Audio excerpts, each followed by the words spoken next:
একটা সাইক্লোনের 200 মাইল দূরে দিয়ে যাওয়ার পরেও খুবই ভয়ঙ্কর ওয়েদার থাকে। যারা সাহসী পুরুষ বা সাহসী মানুষ তারাই সমুদ্রে যায়। সমুদ্র হচ্ছে ভয় এবং রোমাঞ্চের মিশ্রণ। সমুদ্রের যে রোমাঞ্চ, যে অ্যাডভেঞ্চার, সেটা আমরা সাদরে গ্রহণ করি। অজানা দিগন্ত, অশেষ জলরাশি। সমুদ্র বরাবরই এক রহস্যের নাম। অনেক চেষ্টার পর যে সমুদ্রে আমরা কালে ভদ্রে যেতে পারি, একজন নাবিক সেখানেই দিনের পর দিন, মাসের পর মাস অবস্থান করেন। আজ আমরা পেয়ে গেছি তেমনই একজনকে। সময়ের সাক্ষাৎকারের এই পর্বে স্বাগত জানাচ্ছি master mariner captain Sajjad Hossain চৌধুরীকে। দেখা যাক আজ সমুদ্রের রহস্য কতটা উন্মোচন করা যায়। সমুদ্রে ভয় নাকি রোমাঞ্চ, কোনটা বেশি? সমুদ্র হচ্ছে ভয় এবং রোমাঞ্চের মিশ্রণ। এটা একটা adventure. She is for man. Okay, আমরা বলি যারা সাহসী পুরুষ বা সাহসী মানুষ তারাই সমুদ্রে যায়, তারাই সমুদ্রকে জয় করতে পারে। ওকে। ভীতু মানুষের জন্য সমুদ্র নয়। তার মানে আপনারা কখনোই ভয় পান না সমুদ্রে? না, আমরা কখনো সমুদ্রে ভয় পাই না। আমরা সমুদ্রতে যখন যাই তখন আমরা অনেক উপভোগ করি। সমুদ্রের যে রোমাঞ্চ, যে অ্যাডভেঞ্চার, সেটা আমরা অনেক সাদরে গ্রহণ করি। এটাতে কোনো ভয় নেই। ওকে, আমাদের সাধারণের কিছু জিজ্ঞাসা আছে। জিজ্ঞাসাটা হলো, ধরা যাক আমরা একটা ঝড়ের কবলে পড়ি, যখন আমরা স্থলে থাকি, রাস্তায় থাকি, তো এটা তো আসলে সাগরের বুকে আরো বেশি প্রকাণ্ড শক্তিশালী, জি। কয়েক গুণ বেশি জি, শক্তিশালী। জি। আপনারা যেখানে হয়তো একটা জাহাজে আছেন, সেখানকার শত শত কিলোমিটার ধরে কোনো স্থল নেই। ওই ঝড়ের সময় আসলে কেমন লাগে, কি মনে হয়? হ্যাঁ, এই ঝড়ের সময় আমাদের যে সি সিকনেস, সেটা আমরা সবাই সি সিকনেসে একটু খুবই অস্বাভাবিক। এটা খারাপ একটা ফিলিংস। কিন্তু আমাদের যে জাহাজগুলা, যে ওশেন গোয়িং জাহাজগুলা, এগুলা তৈরি করা হয় এমনভাবে যেন এই ঝড়ের মাঝ দিয়ে এই জাহাজটা চলতে পারে এবং Okay. কোনো ধরনের সমস্যা ছাড়াই চলতে পারে।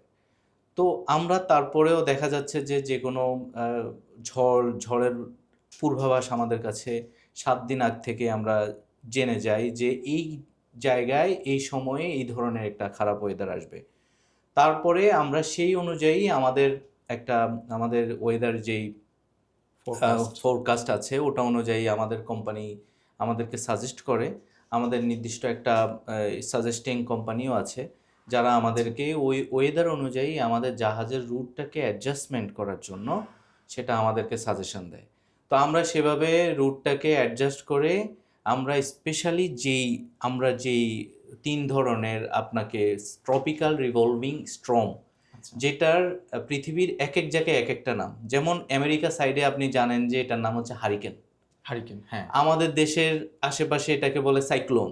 সাইক্লোন। আর আপনার জাপানের সাইডে ওটাকে বলে টাইফুন। তো আচ্ছা। সেম জিনিসটা হচ্ছে সেম, এটাকে বলা হয় টিআরএস, ট্রপিক্যাল রিভলভিং স্টর্ম। তো আমরা যখন আপনার ট্রপিক্যাল রিভলভিং স্টর্মের আমরা ওয়েদার ফোরকাস্টটা পেয়ে যাই, তখন আমরা ওটাকে অ্যাভয়েড করি। ওটা দূর পিছে দিয়ে আমরা পার হই, ওটার সামনে হেড ক্রস করি না। ওটার যেই গতিপথ, ওটার একটা পথ আছে, ওই পথটা আমরা কখনোই ক্রস করি না। কারণ হচ্ছে যে কোনো কারণে আমাদের যদি মেশিনারি ফেল হয়, আমাদের যদি ইঞ্জিন ফেল হয়, আর ওটার সেন্টার যে আইটা থাকে ওটার ভিতরে যদি আমরা পড়ে যাই, তাহলে অলমোস্ট ধরা চলে যে it will be destructive, it will be constructive loss of the ship. Fully জাহাজ হয়তো বা লস্ট হয়ে যাবে। যার কারণে আমরা এটার পিছন দিয়ে যাই, ওটার গতিপথের পিছন দিয়ে যাই, 200 মাইল দিয়ে যাই। কিন্তু একটা সাইক্লোনের 200 মাইল দূরে দিয়ে যাওয়ার পরেও খুবই ভয়ঙ্কর ওয়েদার থাকে, যেটা ওয়েভ হাইট থাকে 10 মিটার। 10 মিটার? Yes, 10 metre. তারপরে সোয়েল থাকে। সব কিছুর মাঝ দিয়ে আমরা দেখা যাচ্ছে যে ক্যাপ্টেনের নিজের প্রুডেন্ট ডিসিশনের মাধ্যমে জাহাজের কোর্স অ্যাডজাস্টমেন্ট করে এই ব্যাড ওয়েদারের মধ্য দিয়ে আমরা আমাদের জাহাজকে নেক্সট ডেস্টিনেশনে নিয়ে যাই। তার মানে এমন কোনো দিন কি হয়েছে, বা আপনার জানা মতে কোনো ঝড়ে কোনো জাহাজ উল্টে গেছে বা ডুবে গেছে, ঝড়ে বা প্রাকৃতিক দুর্যোগ যেগুলো, হ্যাঁ। এগুলোতে কি এরকম হয়েছে? হ্যাঁ, হ্যাঁ, হ্যাঁ। যদি আপনার এই ওয়েদার রিপোর্টিং দেখা যাচ্ছে যে ওয়েদারের যেই আমাদেরকে যে সাজেস্টিং কোম্পানি থাকে, যারা আমাদেরকে এই ওয়েদারের অ্যাসিস্ট করে, জি। ব্যাড ওয়েদারে অ্যাসিস্ট করে, ওই অ্যাসিস্ট করা অনেক কোম্পানি আছে, স্টিল তারা ওই অ্যাসিস্ট্যান্সটা নেয় না। ও তারা দেখা যাচ্ছে ক্যাপ্টেনের উপরে ডিপেন্ড করতেছে, টোটালি ক্যাপ্টেনের ডিসিশনের আচ্ছা, উপরে আচ্ছা। ডিপেন্ড করতেছে, কোম্পানি ক্যাপ্টেনের উপরে ছেড়ে দিয়েছে।